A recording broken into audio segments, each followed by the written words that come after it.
Hello বন্ধুরা, part 1-এ আমি দেখিয়েছি আমরা কিভাবে বনলতা রিসর্ট ও পিয়ারডাঙ্গা এয়ারবেস ও তার রানওয়েতে পৌঁছাই। তো সেগুলি কমপ্লিট করে আমরা নেক্সট চলে যাই বিষ্ণুপুরে। বিষ্ণুপুরের প্রধান আকর্ষণ হলো টেরাকোটা মন্দির ও পোড়ামাটির কাজ।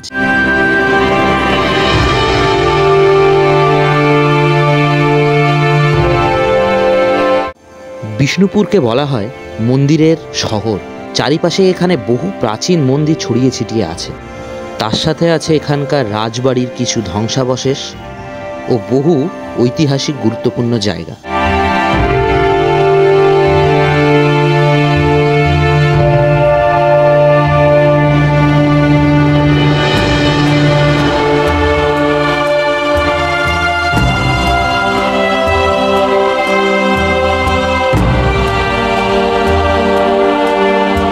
পথে বৃষ্টিকে উপেক্ষা করেই আমরা আমাদের গন্তব্যস্থলের দিকে এগিয়ে যাচ্ছিলাম।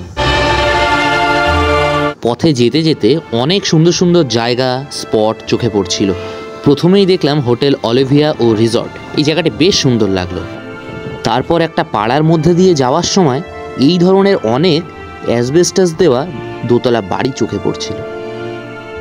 আরও কিছুটা দূর যাওয়ার পর রাস্তার পাশে দেখলাম চৌকান সাঁওতাল প্রাথমিক বিদ্যালয়।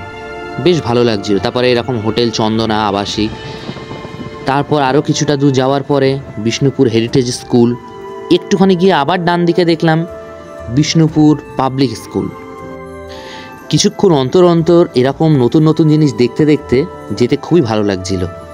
আর তারপরেই আমরা প্রায় বিষ্ণুপুর চলেই এলাম একটা সময়। সামনে এই যে ঘেরা জায়গাটি দেখতে পাচ্ছেন, এটি হলো পোড়ামাটির হাট। সেদিন বৃষ্টি হচ্ছিল আর পর্যটকদের আনাগোনা খুবই কম ছিল, ওই জন্যই হয়তো সেরকম কিছু বসতে দেখা যায়নি।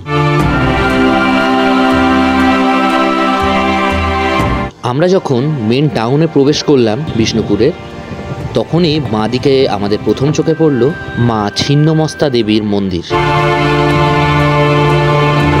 এটি বিষ্ণুপুরের বাজার এরিয়া। আর এরই মধ্যে এক পাশে রয়েছে বিষ্ণুপুরের সবচেয়ে বিখ্যাত কামান দলমাদল কামান। এটি বিষ্ণুপুরের একটি ঐতিহাসিক কামান, যা মল্ল রাজবংশের আমলে নির্মিত হয়েছিল। এই কামানটি রাজা গোপাল সিংহের আদেশে 1742 সালে তৈরি করা হয়েছিল। কামার জগন্নাথ কর্মকার এই কামানটি তৈরি করেন। দলমাদল কামানের ওজন প্রায় 11,840 কেজি। কামানের বডিটি 63টি লোহার রিং দিয়ে তৈরি করা হয়েছে। এটি বিশেষভাবে মারাঠা সৈন্যদের আক্রমণ থেকে বিষ্ণুপুরকে রক্ষা করার জন্য তৈরি করা হয়েছিল। তারপর ওখান থেকে আমরা চলে গেছিলাম রাসমঞ্চে। বিষ্ণুপুরের আগের নাম ছিল লামাংডং বা লুমলাংডং। এটিকে মল্লভূমও বলা হতো মল্ল রাজবংশের শাসকদের নামানুসারে।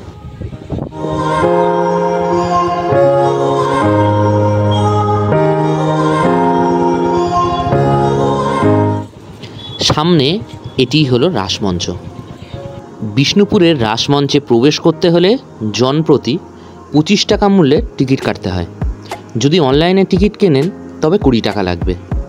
এই টিকিট দিয়েই রাসমঞ্চ সহ আরও 2টি মন্দির, জোড়বাংলা ও শ্যামরাই মন্দির পরিদর্শন করা যায়।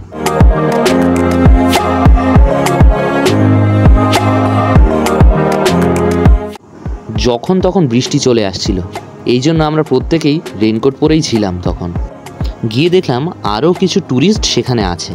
তবে শুনলাম বৃষ্টির কারণে অন্য দিনের তুলনায় অনেকটাই কম সংখ্যায় ট্যুরিস্ট সেদিন এসছে। চারিপাশটা যতটা সম্ভব তখন ঘুরে ঘুরে দেখছিলাম। অসাধারণ সব শিল্পকর্ম, কত 100 বছর আগে এগুলো তৈরি হয়েছে। এটি বিষ্ণুপুরের প্রাচীনতম মন্দিরগুলির মধ্যে একটি। রাজা হাম্বির 1500 থেকে 1600 খ্রিস্টাব্দে এটি তৈরি করেন। এটি পোড়ামাটির তৈরি। এখানে একসময় রাস উৎসব অনুষ্ঠিত হতো। এই রাসমঞ্চের ভেতরে এবং বাইরে সমস্ত জায়গায় ঘুরে ঘুরে দেখছিলাম।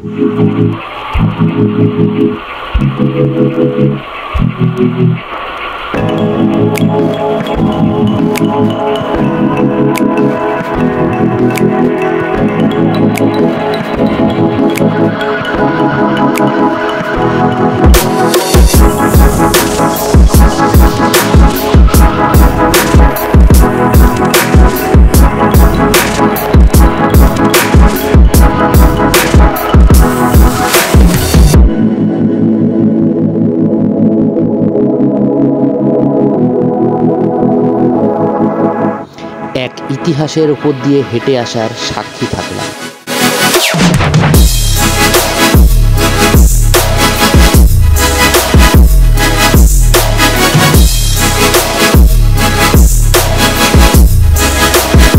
আশা করছি এখনো অনেক জায়গায় যেতে পারবো। ওয়েদারের কন্ডিশন খুব ভালো না, তবুও আমরা চেষ্টা করব যতটা সম্ভব ঘোরার এই কন্ডিশনের মধ্যে। ঠিক আছে, চলো। ওখান থেকে বেরিয়েই আমরা একটা টোটো বুক করে নিই আর আমাদের বাইকগুলো সাইডে রাখি। এই বৃষ্টির মধ্যে বাইকে করে ম্যাপ দেখে দেখে ঘোরাটা বেশি মুশকিল মনে হচ্ছিল তখন, তাই ওখান থেকে একটা টোটো বুক করে নিই আমরা। টোটোওয়ালা ভাইয়ের কাছ থেকে আমরা এই চারটি পাই। এটি হচ্ছে বিষ্ণুপুরের সমস্ত ট্যুরিস্ট স্পট, যেখানে আর কি সেই ভাই আমাদের নিয়ে ঘোরাবে। রাসমঞ্চ ঘোরা কমপ্লিট। পরবর্তী এই টিকিটে আরও অনেক মন্দির ঘোরা যাবে, এটা শুনলাম। তো আমরা এখন সেগুলোই চেষ্টা করব, সেগুলো কভার করার, সেদিকেই এখন যাব। ওই চার্টে যতগুলো স্পট ছিল তার থেকে 2-3টে স্পট আমরা আগেই ঘুরে ফেলেছিলাম, যেমন দেবী ছিন্নমস্তার মন্দির, দলমাদল কামান, তারপর এই রাসমঞ্চ। তো এইগুলো বাদ দিয়েই বাদ বাকি যে স্পটগুলো আছে সেগুলোই আমরা ঘুরবো, এটাই ঠিক হয়েছিল। তো এতদূর বাইকে এসে এবার টোটো করে উঠছি। এখানে আমার 14টা সাইট আছে, প্রত্যেকটা সাইট দেখতে গেলে মনে হলো যে টোটোই বেশি।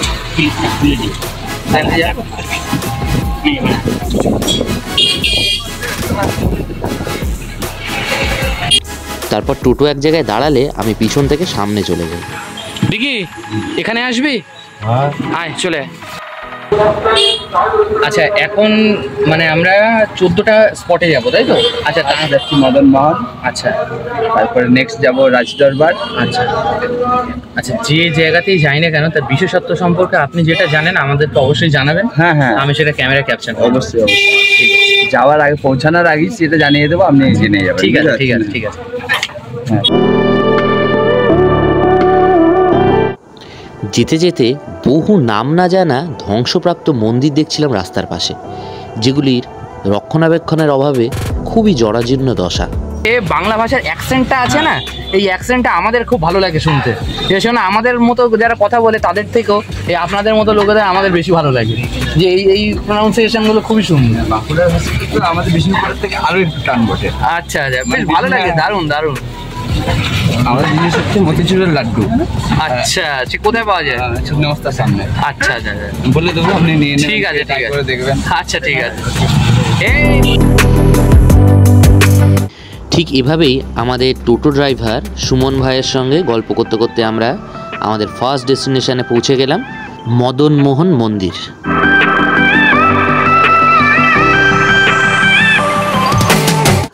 মল্ল রাজা দুর্জন সিংহদেব 1694 সালে ভগবান মদন মোহনের নামে মন্দিরটি প্রতিষ্ঠা করেছিলেন। এটি আজও একটি সক্রিয় মন্দির। মল্ল শাসকরা বৈষ্ণব হিন্দু ধর্মের অনুসারী ছিলেন, যারা ভগবান বিষ্ণুকে প্রধান দেবতা বলে মনে করেন। মদন মোহন মন্দিরটি ভগবান রাধাকৃষ্ণের প্রতি উৎসর্গিত। এরপর মন্দিরের চারপাশটা ঘুরে দেখছিলাম আর দেখলাম অসাধারণ সব টেরাকোটার বিভিন্ন ভাস্কর্য।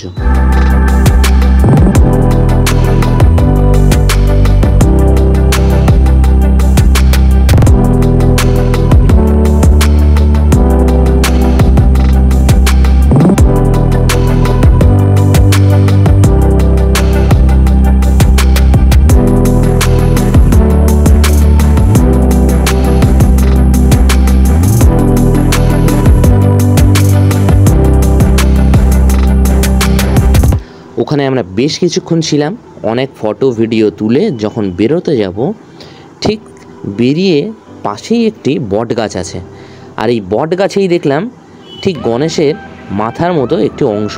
আমাদের টোটো ড্রাইভার ভাই জিনিসটা দেখাতে সাহায্য করেছিল।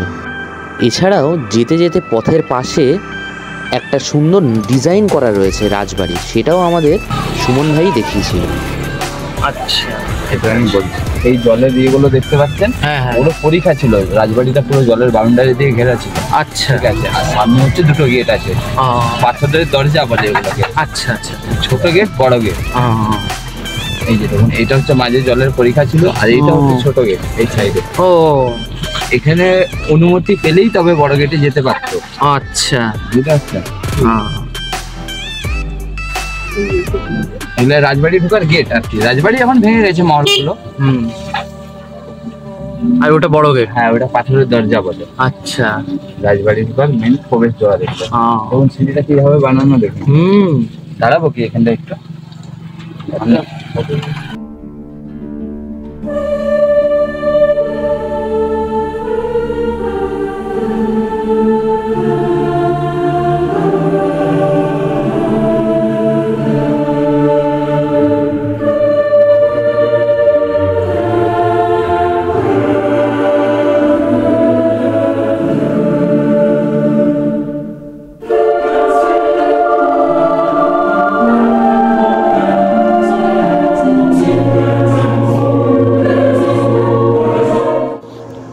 এরপর আমরা চলে গেলাম মহারাজা বীরহাম্বীর উদ্যানে।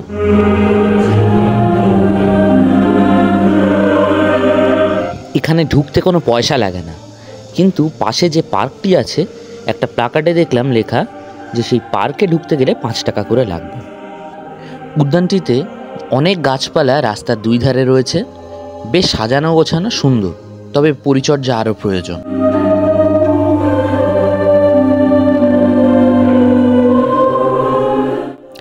মন্দিরে ঢুকতে গিয়ে পাশেই দেখলাম এই পাথরে খোদাই করে লেখা আছে এই মন্দিরে প্রবেশ নিঃশুল্ক।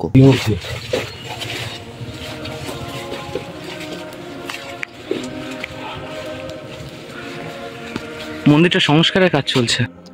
এই মন্দিরের ভিতরে রয়েছে একটি তুলসী মঞ্চ ও তার পাশেই রয়েছে নাট্যমঞ্চ। এছাড়াও ওখানে আছে ভোগ কক্ষ, আর ভোগ কক্ষের সামনে ওখানে একটি কুয়ো আছে, যে কুয়োটা ঢাকা দেওয়া। সব ঘুরে দেখার পরে এর পাশেই অবস্থিত রাধাশ্যাম মন্দিরে আমরা প্রবেশ করি। এরপর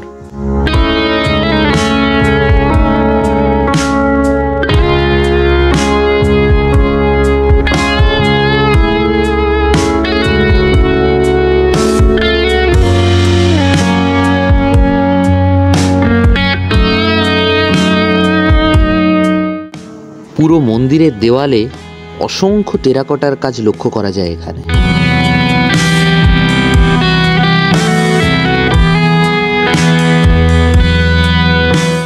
পুরো মন্দিরটা ঘুরে এটাই বুঝলাম, এখানে যে মন্দিরেই যাই না কেন 3টে জিনিস কম্পালসারি থাকবেই। এক হচ্ছে তুলসী মঞ্চ, দ্বিতীয় হচ্ছে নাট্যমঞ্চ, আর তৃতীয় হচ্ছে ভোগ কক্ষ। আর তার সাথে কোনো মন্দিরে কুয়োও আছে। তো এই 3টে তো মাস্ট, সেটাই আমি লক্ষ্য করছিলাম ওখানে। এটি একটি কৃষ্ণ মন্দির। এই মন্দিরে হিন্দু দেবতা কৃষ্ণকে শ্যাম রূপে পূজা অর্চনা করা হয়। শ্যামের সহিত রাধার বিগ্রহ পুজো করা হয়। মন্দিরের প্রাপ্ত প্রতিষ্ঠা ফলক অনুযায়ী মন্দিরটি 1758 খ্রিস্টাব্দে মল্লভূমের রাজা চৈতন্য সিংহ দ্বারা প্রতিষ্ঠিত হয়েছিল।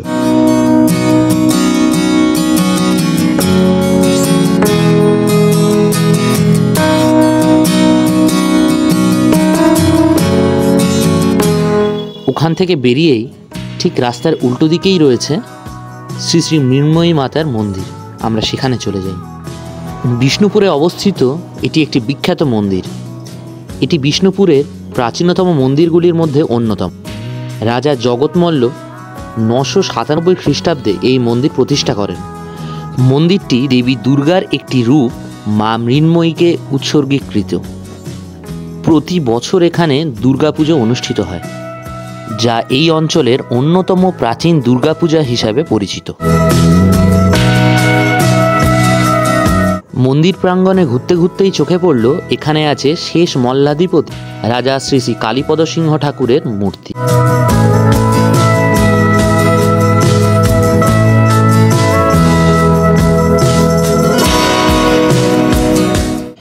এই মন্দির প্রাঙ্গণের পাশেই রয়েছে 2-3টে খুব ভালো স্টেশনারি দোকান। ম্যাক্সিমামই সব ছিল ওখানে পোড়ামাটির কাজ, যা দেখতে সত্যিই খুবই সুন্দর লাগছিল। এরপর আমাদের নেক্সট ডেস্টিনেশন ছিল জোড় বাংলা মন্দির। জোড় বাংলো, এবার প্রবেশ করবো জোড় বাংলো। বিষ্ণুপুরের জোড় বাংলা মন্দির একটি প্রাচীন মন্দির, যা একটি দুর্দান্ত স্থাপত্য নকশার অধিকারী। ইটের তৈরি এই মন্দিরটি 1655 সালে মল্ল রাজা রঘুনাথ সিংহ দ্বারা নির্মিত হয়েছিল। জোড় বাংলা মন্দিরটি দুটি খড়ের তৈরি কুঁড়ে ঘরের মতো, যা পাশাপাশি সংযুক্ত এবং একটি একক টাওয়ারের ওপর স্থাপিত। মন্দিরটির চারপাশ ভালো করে ঘুরলাম।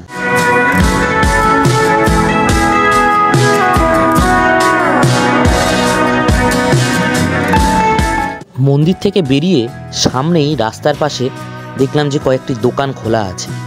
সেখানে বিভিন্ন টেরাকোটা ডিজাইনের পোড়ামাটির তৈরি আসবাবপত্র বা বিভিন্ন ঠাকুরের মূর্তি দেখলাম বিক্রি হচ্ছে। তো সেগুলি ঘুরে দেখলাম, আর আমার বন্ধুরা কয়েকটা জিনিস কিনলেও সেখান থেকে। ওখান থেকে বেরিয়ে একটুখানি আসার পরই আমাদের টোটো ড্রাইভার সুমন ভাই আমাদের একটি এমন জায়গায় নিয়ে যায় যেখানে দেখি কি দুটি ধ্বংসপ্রাপ্ত নাম না জানা মন্দির আছে, আর তার পিছনে একটা পুকুর। আর পুকুরের পরে ঠিক ওই সাইডে আপনারা দেখতেই পাচ্ছেন সেখানে ধ্বংসপ্রাপ্ত রাজবাড়ির কিছু অংশ দেখা যাচ্ছে।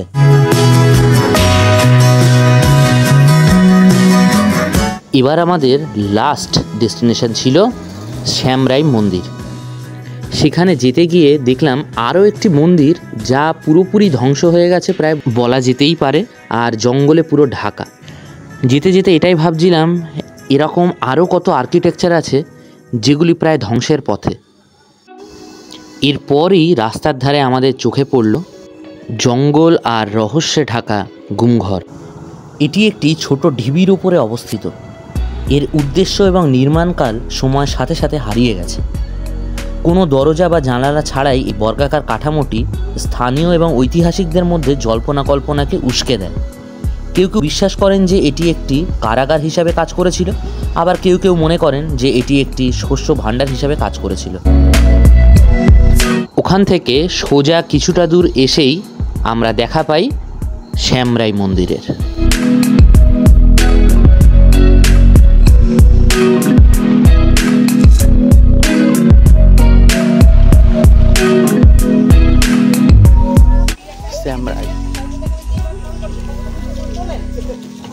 এই মন্দিরে ঢুকতে গেলেও টিকিট লাগে। যেহেতু আমাদের আগেই কাটা ছিল টিকিট, সেই জন্য ওই টিকিটটা দিলাম, সেটা চেক করেই আমাদের ঢুকতে দিল গার্ড।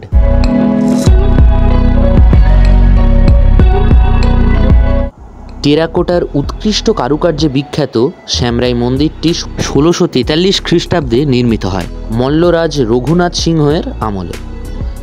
মন্দিরটি একটি স্তম্ভাকার চতুষ্কোণের ভিতের ওপর তৈরি।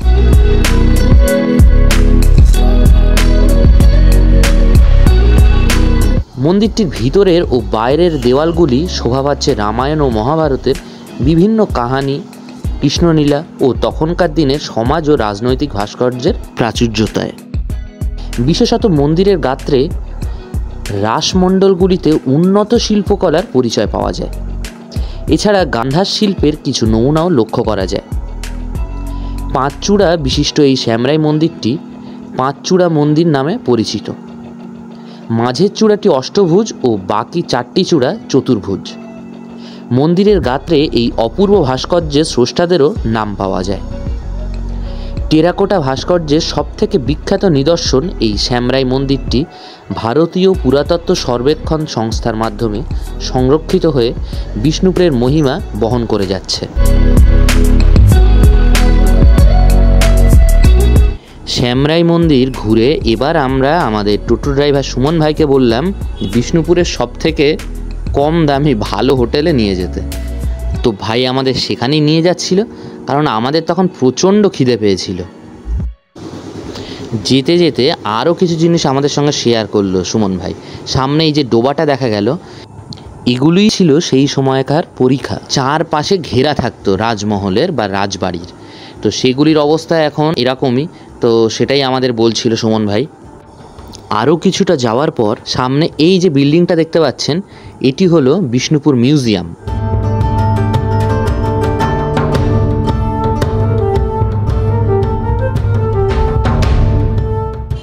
এরপর আমরা দুপুরের লাঞ্চ করতে চলে আসি ফুড হাউসে। তো আমরা আমাদের পছন্দ মতো সেখানে কেউ নেয় বিরিয়ানি, কেউ নেয় মাংস ভাত, আমি নিয়েছিলাম ভেজ। তো যাই হোক, প্রতিটা ডিশই ছিল খুবই টেস্টি। দারুণ, কোনো কথা হবে না। সেখানে ফ্রি ওয়াইফাইও আছে, দীপনবাড়ির পাসওয়ার্ডও লেখা আছে। সব ভালোর মাঝে একটা খারাপ যেটা হলো সেটা হলো আমরা কোল্ড ড্রিঙ্কস অর্ডার করেছিলাম, খাওয়া দাওয়ার পরে দেখছি সেটার এক্সপায়ারি ডেট 2 মাস আগেই পেরিয়ে গেছে। এটি যদিও ওই হোটেলে ছিল না। তো যাই হোক, এটা খেয়ে আমাদের কারোরই অসুবিধা হয়নি, তবে একটু ভয় পেয়ে গেছিলাম এটাই। আমরা আবার টোটোয় উঠে পড়ি। এবার আমাদের যেখানে বাইকগুলি আছে সেখানে নামিয়ে দেওয়ার কথা ছিল, তো আমরা সেখানেই যাচ্ছিলাম। আমরা টোটোওয়ালা ভাইকেও অনেকবার রিকোয়েস্ট করেছি আমাদের সাথে খাওয়ার, কিন্তু সে খেতে চায়নি। সে বলল যে সে একটু আগেই খেয়ে এসছে। এই যে এত রাজবাড়ি দেখলাম, ঠাকুর দালান দেখলাম রাজা আমলে, তবে রাজার কোনো বংশধররা এখানে থাকেন না কেউ? হ্যাঁ আছে। কোথায় থাকেন তারা? ওই পাশেই বাড়ি বানিয়ে রয়েছে তারা। ও আচ্ছা আচ্ছা। এখানে যখন পুজো হয় তখন কি তারা আসেন সেই পুজো? হ্যাঁ, দুর্গাপুজোর সময় মানে তারাই অর্গানাইজ করে? হ্যাঁ, অর্গানাইজ করেন। তোপ ফাটে, কামান। আচ্ছা আচ্ছা আচ্ছা। দুর্গাপুজোর সময় তো কামান ফাটে না? আচ্ছা। রাজ দরবারের লোকরা সব ফাটে। ও আচ্ছা আচ্ছা। এমন বিভিন্ন জিনিস জিজ্ঞাসা করতে করতেই আমরা পৌঁছে গেলাম আমাদের বাইকের সামনে। আচ্ছা, বিষ্ণুপুর এসে আমরা এই ভাইয়ের টোটোতে করে খুব ভালো ঘুরেছি। আচ্ছা, আপনার নাম, ফোন নাম্বার বলতে পারেন? বলুন, কেউ যদি আসে তাহলে আপনার সঙ্গে যোগাযোগ করতে পারেন। আমার নাম সুমন। আচ্ছা, আর নাম্বার হচ্ছে 9382139059। আচ্ছা, কেউ যদি আসে আপনি তাহলে ঘোরাবেন। খুব সুন্দর লেগেছে, খুব ভালো। প্রতিটা জায়গায় একদম অনেকটা টাইম, আমরা যতটা চেয়েছি ততটা টাইম পেয়েছি, খুব ভালো লেগেছে। আমাদের খাওয়া দাওয়া কমপ্লিট। এবার আমরা যাব গনগনির দিকে। দেখা যাক বৃষ্টি পাই কিনা পথে, বা পথে আর কি কি আমাদের জন্য ওয়েট করছে, সেটা আমরা যেটাই বুঝতে পারবো। তো আমরা বিষ্ণুপুর থেকে আসার পথে যদুভট্ট মঞ্চ, ওখানকার বাস স্ট্যান্ড, অনেক জিনিসই আরও দেখতে দেখতে ফিরছিলাম। আর শুনে নিশ্চয়ই বুঝতেই পাচ্ছেন এবারে আমাদের নেক্সট ডেস্টিনেশন ঠিক কোথায় ছিল, সেটি হচ্ছে গনগনি। এই যে, তো যাই হোক, নেক্সট ব্লগ আসবে গনগনি নিয়ে। গিয়ে কী কী করলাম, কি দেখলাম, সবই থাকবে। আমার এই ব্লগটি কেমন লাগলো অবশ্যই জানাবেন। সবাই ভালো থাকবেন, সুস্থ থাকবেন। বাই।